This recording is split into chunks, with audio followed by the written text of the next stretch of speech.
చేనేత వస్త్రాల అద్భుత ప్రపంచం సావిత్రి సిల్క్స్ మన బెజవాడలో గ్రాండ్ ఓపెనింగ్ అందరూ ఆహ్వానితులే. మా గురువు గారు ఎంత తోపు. నేను ప్రభాస్ గారితో కలిసి ఇంప్రవైజేషన్ చేశాను, ఇంతమంది హీరోలతో కలిసి వర్క్ చేశానని ఆ ప్రౌడ్ నాకు ఎప్పుడూ లేదు, ఉండదు కూడా. ఉండదు. ఓకే. ప్రభాస్ గారు హీరో అవ్వకముందే మా గురువు గారి దగ్గర యాక్టింగ్ నేర్చుకున్నప్పుడు ఆ బాబుతో కలిసి మేము ఇంప్రవైజేషన్ చేసాం. తర్వాత చక్రం సినిమాకి 30 రోజుల పాటు వెళ్ళి మా గురువుగారు కోచింగ్ ఇస్తే మా గురువుగారికి అసిస్టెంట్లుగా వెళ్ళి వర్క్ చేసాం. ఆయన్ని ప్రభాస్ గారిని కలిసిన 3 సార్లే నేను.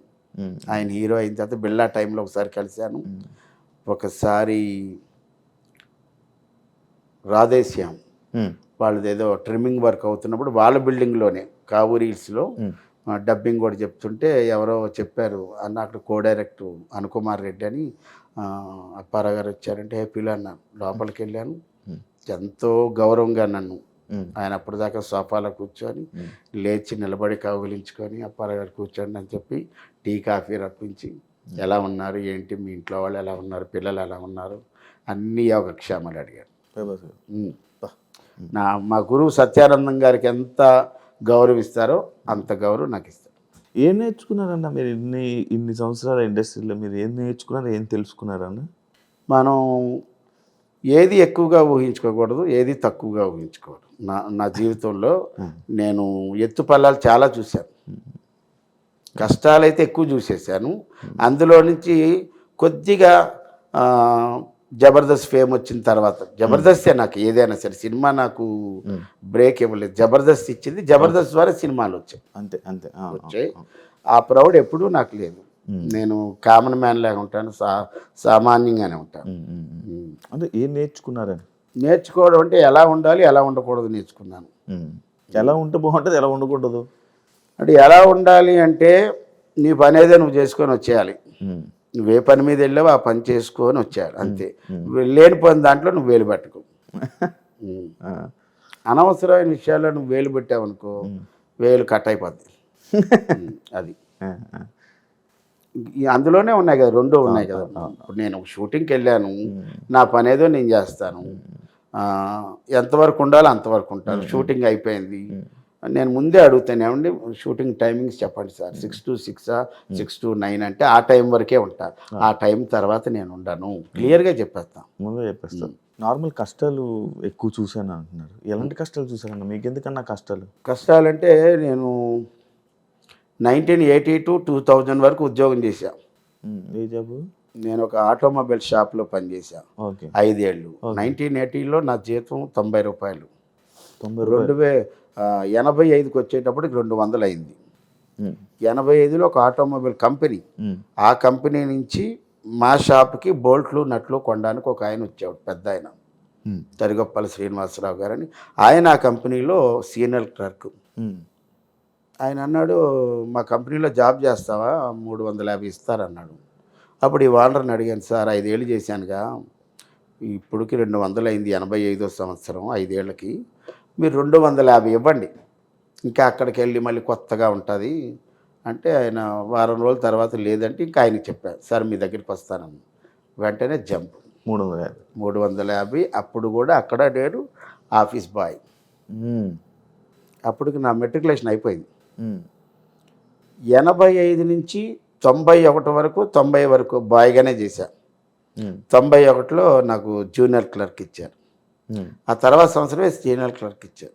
అప్పుడు నా వరకు బయటికి వెళ్ళడం. 2000 సంవత్సరంలో నేను మానేసేటప్పటికి ఆ 350 నుంచి 2775 అక్కడతో మానేశాను. అప్పుడు మాకు సొంత ఇల్లు ఉండేది, హ్యాపీ. ఇంకా అడుగుదాం అనుకున్నాను, రెంట్ ఎంత అని. రెంట్ లేదు, సొంత ఇల్లు. మా నాన్న ఆ విషయంలో మాత్రం అప్పట్లో 250 ఉన్నప్పుడు రెంట్ ఎంత ఉండేది నార్మల్ మీకు తెలిసింది? 2775 నా శాలరీ. మీ శాలరీ కాదు, అంటే మీకు 250 వచ్చేది కదా జీతం, అప్పుడు శాలరీ 2700 శాలరీ వచ్చేది కదా. అప్పుడు రెంట్ ఎంత ఉండేది, ఇల్లు రెంట్లు? అప్పుడు అంతా కలిపి ఒక 500 300 ఆ రేంజ్లో ఇల్లు రెంట్లు ఆ రోజు. ఇలా ఉండొచ్చు కదా ఇప్పుడు. మేము ఫస్ట్ మాకు ఒక హోటల్ ఉండేది మా నాన్నగారికి. ఆ హోటల్ ఉన్నప్పుడు వేరే చోట, ఇప్పుడు ఏదైతే మా సొంత ఇల్లు ఉందో అక్కడ ఒక 5-6 అడుగులు ద్వారం. అలా 4 ఇల్లులు కడితే అప్పుడు ఆ ఇంటికి ₹25 అద్దె. బా ఒకే రూమ్ ఉంటుంది అది. అక్కడే వండుకోవాలి, అక్కడే ముందు రూమ్లో పడుకోవాలి, అంతే. అలాగ ఉండేది మాట. కానీ అప్పటి నుంచి ఇప్పుడు చాలా లైఫ్ మారిపోయి అన్నీ చూశారు కదా, అన్నీ చూసాం కదా. ఇప్పుడు అన్నీ చూశారు కదా. ఇప్పుడు రెంట్ ₹1,00,000 వచ్చిందాక చూశారు. ₹1,00,000 20 నుంచి స్టార్ట్ అయిపోయింది జీతాలు. అక్కడ 2000లో నాకు ఈ సినిమా అవకాశం రావడం, దాని తర్వాత నేను మానేయటం, ఇంకా అక్కడి నుంచి ఇక్కడ రావడం. 2000 నుంచి 2013 దాకా ఇబ్బందులు పడ్డా. ఇబ్బందులు అంటే నెలకి 10,000 కూడా వచ్చేది కాదు. కాకపోతే నాకు ఆ టైంలో బొమ్మలాటి సారిక గారని ఒక లేడీ ఆర్టిస్టు, సీనియర్ ఆర్టిస్టు, ఆవిడ మా గురువు గారి దగ్గర సీనియర్ మోస్ట్ స్టేజ్ యాక్ట్రెస్. బొమ్మలాట అనే నాటకంలో బంగారక్క అనే క్యారెక్టర్, ఆ నాటకం పేరు ఆవిడ ఇంటి పేరు అయిపోయింది, బొమ్మలాట సారి. వాళ్ళు 5 ఏళ్ల పాటు వాళ్ళ దగ్గర నేనున్నా, ₹1 ఇవ్వకుండా. వాళ్ళు నాకు సపోర్ట్గా, నేను వాళ్ళకి అండగా ఉన్నాను, అంతే. మీకు లక్ ఏంటి? సపోర్టు అండ వాళ్ళే. వాళ్ళ దగ్గర ఉండడమే. మనం ₹1 అద్దిచ్చేది లేదు మనం. వాళ్ళంటే ఇద్దరు అక్క చెల్లెలు కాబట్టి వాళ్ళు వైజాగ్, మేము వైజాగే. వైజాగ్. సారిక గారు అంటే సత్యానందం గారు టీంలో చాలా సీనియర్ మోస్ట్ యాక్టర్. ఇంకా చెప్పాలంటే 1991లో పవర్ స్టార్ పవన్ కళ్యాణ్ గారు, ప్రస్తుత డిప్యూటీ సీఎం పవన్ కళ్యాణ్ గారు యాక్టింగ్ నేర్చుకున్న తొలి రోజుల్లో మా గురువు గారి దగ్గర, ఇందాక నేను చెప్పాను కదా, ఇంప్రవైజేషన్స్ అవి చేసేవాళ్ళం ప్రభాస్ గారు వాళ్ళతో. అలాగ పవన్ కళ్యాణ్ గారితో ఆయన అక్కడ నేర్చుకున్నప్పుడు అప్పుడు మేము లేము, ఈ సారిక గారు వర్క్ చేశారు. మీకు లక్ ఏంటి అసలు నార్మల్గా? సక్సెస్కి లక్ ఏంటంటే నా ఓపిక. నేను ఓపిక పట్టా. నేను ఇంకా మీ వైఫ్ పేరు వాళ్ళ పేర్లు అని చెప్పి వాళ్ళ సపోర్ట్ లేకుండా ఏం లేదు కదా. ఇప్పుడు నేను 2000 సంవత్సరం వచ్చిన నా చిన్న పిల్లలు వాళ్ళు. నాకు 90లో మ్యారేజ్ అయింది, 91లో బాబు, 92లో పాప. 2 పిల్లల్ని వదిలేసా, భార్యను వదిలేసి ఇక్కడికి వచ్చి ఉన్నా. వీళ్ళ ఇంట్లో ఉండి అలా చేసుకున్నాను. ఇంకా 2013 వరకు ₹1 తీసుకెళ్లేది లేదు ఇంటికి. అలాగే అక్కడేంటంటే మా ఆవిడ అంచెలంచెలుగా ఒక గృహిణిగా ఉండి టీచర్ అయ్యి, అదే స్కూల్కి వైస్ ప్రిన్సిపాల్ అయ్యి, ఈవినింగ్ ప్రైవేట్లు చెప్పుకొని ఉదయం స్కూల్లో టీచర్గా పనిచేసి, అప్పుడు నేను మా ఆవిడకి ఏం చెప్పానంటే, లక్ష్మి మనకు సొంత ఇల్లు ఉంది, అద్దె కట్టక్కల్లా, తినడానికి డబ్బులు కావాలి. ఇప్పుడు నువ్వు టీచర్గా ఉన్నావు, నీకు 4,000 వస్తుంది, ప్రైవేట్లు చెప్పుకుంటూ 2,000 వస్తుంది అనుకో, 6,000. నువ్వు ప్రస్తుతానికైతే ఇలా ఉండు, నాకు కొద్దిగా టైం ఇవ్వు, ఈ టైంలో అదృష్టం కలిసి వస్తే అక్కడ ఉంటాను, లేకపోతే ఇక్కడికి వస్తా. అలా టార్గెట్ ఇచ్చే 2013 డిసెంబర్ 31 దాకా ఉంటాను.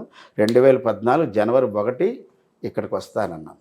అలాగే వెళ్ళినప్పుడు శకలక్ శంకర్ నుంచి కబూర్ రావడం, మళ్ళీ నేను జబర్దస్త్లో రావడం, ఇంకా మీ అందరికీ తెలిసింది.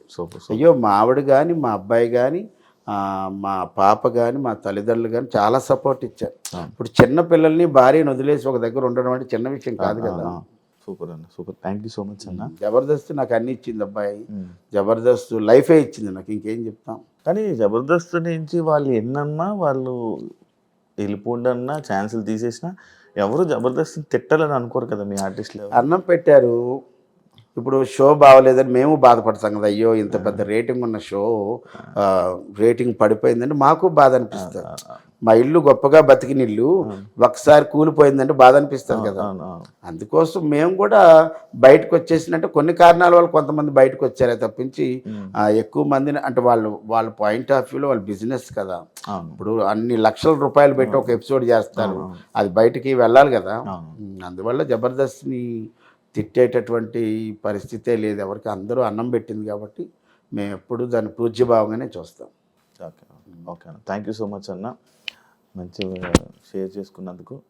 And wish you all the best అన్న. అండ్ ఇంకా ఇలాంటి సక్సెస్లు ఇంకా మీరు చాలా హ్యాపీగా మంచిగా ఉండాలి. ఎందుకంటే మీరు నవ్విస్తే నవ్విన వాళ్ళలో నేను ఒక ఆడియన్గా. Thank you so much. Thank you very much.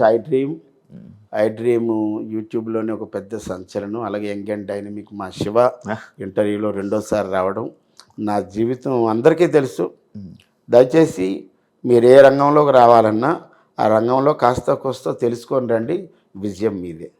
దానికి కారణం కూడా నేనే కాబట్టి జబర్దస్త్ మళ్ళీ పూర్వ వైభవం రావాలని, జబర్దస్త్ ఇంకా అందరినీ అలరించాలని. కామెడీ అనేది ప్రతి మనిషి జీవితంలో ఉంటుంది కాబట్టి అందరూ బయటకు ఎక్కడికి వెళ్ళినా సరే జబర్దస్త్ చూస్తుంటామండి. ఖాళీ ఉన్నప్పుడు టీవీలో చూడకపోయినా యూట్యూబ్లో చూస్తామండి. ఇది మాకు చాలా చాలా ఆనందం. ఇప్పుడు నేను ఈ భక్త చింతామణి నాటకంలో వేషం చేసినా సరే, టు బి ఫ్రాంక్గా చెప్పాలని, నేను ఒక వీడియో పెడితే నాటకానికి ఈ రోజుల్లో జనాలు ఉండటం లేదని అంటున్నారు. చాలా కొన్ని నాటకాలకి కొంత స్టార్ కాస్టింగ్ మాత్రమే జనాలు వస్తారు, కొంతమందికి రారు. బట్ నేను వెళ్ళిన నాటకానికి నా ఫస్ట్ సీన్కి విపరీతమైన క్రౌడ్ వస్తారు. అందులో ఎక్కువ మంది యూత్ వస్తారు. ఇది నాకు ఎంతో ఆనందాన్ని ఇచ్చి, నాకు నాటకాన్ని ఇచ్చే నాటక కాంట్రాక్టర్లకి, అలాగే నాతో సీనియర్ యాక్టర్లు నటిస్తున్న వాళ్ళకి, ఇంత జీవితాన్ని ఇచ్చిన మా జబర్దస్త్కి హృదయపూర్వక నమస్కారాలు. Thank you so much. When your face ఈ smile, the victory will you behind. ఎవరి ముఖంలోనైతే చిరునవ్వు ఉంటుందో విజయం వారి వెనకాలే ఉంటుంది. కాబట్టి కీప్ స్మైల్ ఆల్వేస్. ఇంగ్లీష్ బాగా మాట్లాడతారన్న. చూసారు కదా interview. Thank you so much. ఇంకో గెస్ట్తో మళ్ళీ కలుస్తా. అంతవరకు. And for more videos, Please subscribe to iDream. Please subscribe to iDream. Please subscribe iDream. And please subscribe to iDream. For more videos, subscribe to iDream. please like, share and subscribe to the channel. Congratulations, iDream. Subscribe to iDream. Subscribe to iDream. So subscribe to iDream Media. iDream team andarki huge congratulations. Please subscribe iDream Media. Please subscribe to iDream. Subscribe iDream. Please subscribe to iDream. iDream అంటే నా కళల ఛానల్ను subscribe చేసుకున్న నోరు తిరుగుతలేదు. మీరైతే గంట గుర్తు కొట్టండి. For more such videos, please subscribe to iDream. Subscribe to iDream. Please subscribe to iDream. Please subscribe iDream Media. Please do subscribe to iDream. Please subscribe to iDream Media. For best entertainment and information, please subscribe iDream. And don't forget to subscribe to iDream.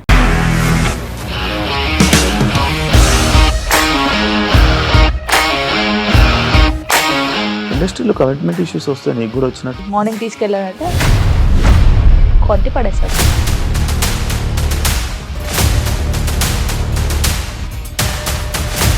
ఒక్కళ్ళు కూడా చూడలేదు ఈ cinema అని చెప్పడానికి కూడా చాలా ధైర్యం కావాలి. అది నిజం కదా, దాంట్లో ధైర్యం ఏంటి? ఇది నెక్స్ట్ డే ప్లేట్ మార్చేస్తే తప్పు కదా. As of now, we are comfortable this అని నేను అనుకుంటున్నాను. రష్మిక గారిది మీది ఒకే ఊరంట కదా? నీకు కోపం వచ్చిందంటే బాగా తిట్టేత్తరా? తిట్టేద్దామండి.